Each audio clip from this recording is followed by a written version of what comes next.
So anyway, this is a retired spy. Well, not tired, but hungover. Yeah. So lots of times, media, that is, newspapers, magazines, whatever, television, they have people that pick and choose what stories what stories they use and where they place them. Anyway, and some of these people that are doing this are in fact aiding and abetting terrorists. That means they're working for the terrorists. If they aren't terrorists themselves, they don't throw bombs, they don't shoot people, they don't cut people's heads off. They're still just as complicit and guilty as those who do. So knowing this, well, it's helpful.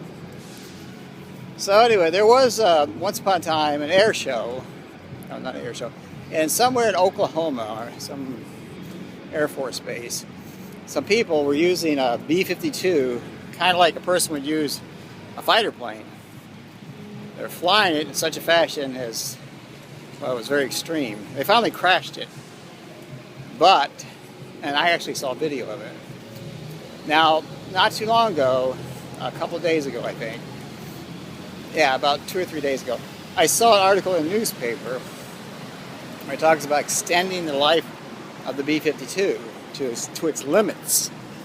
Remember, and this is the word limits that piques my interest. All right, and then by some fantastic good fortune, I got a clue that, well, it wasn't really a clue, that President Obama was using his helicopter, one of his helicopters, a Sea Stallion, to go from where he was in New York, where he would be in Pennsylvania. Instead of going by plane, that is by Air Force One, the 747, he took his helicopter. Now they flew without him, his plane from from New York to PA, anyway, Scranton, PA airport.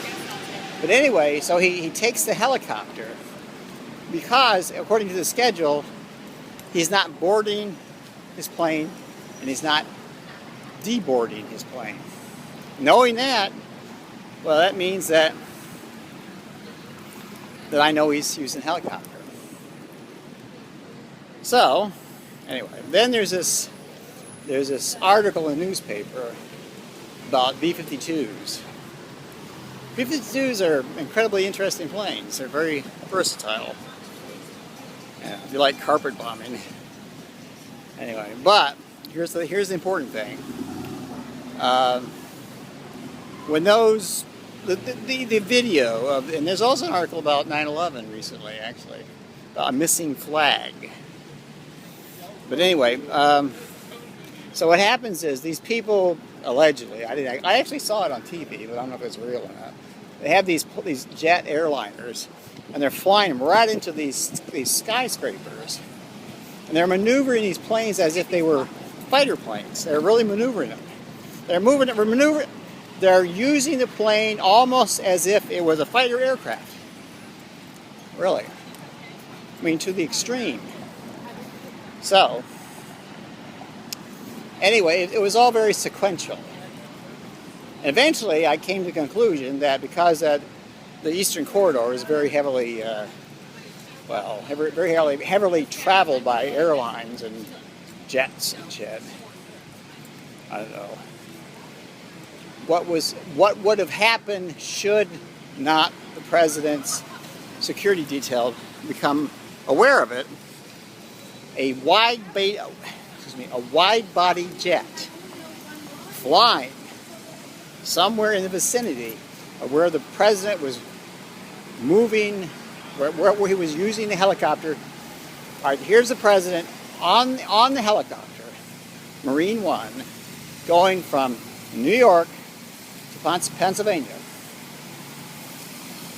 And at the same time, now jets fly at a certain altitude unless they're descending or ascending to land or take off. Anyway, so what happens is, hey, taxi! Taxi! Taxi!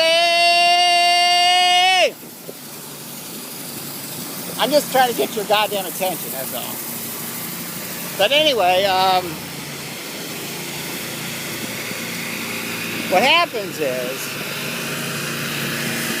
what would have happened, might have happened, should not the Secret Service become aware of it, a wide-body jet, I don't know who would be the carrier, would have maneuvered itself as if it was a fighter plane and dove kamikaze style straight for the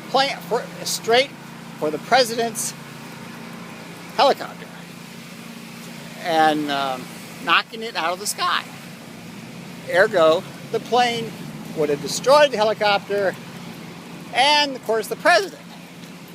Which, ironically, seeing how this is very close to the 50th anniversary of the March on Washington and the famous I Have a Dream speech, would have been so goddamn much dynamite as the whole goddamn planet, this whole goddamn planet would have exploded. I mean, literally, the whole fucking planet would have gone up in flames. So, the problem is, this is not atypical. This is not, it goes all the way back to 2008. But the thing is, though, it didn't happen. But still on Wednesday, August 28th at 3 p.m. Eastern Time, according to what I read recently, the president, former President Carter and former President Clinton is going to be at the National Mall at the very moment, and they're going to ring a bell. And this is important, because they're going to be at a certain place at a certain time, and that, my friend, could be a problem, i.e.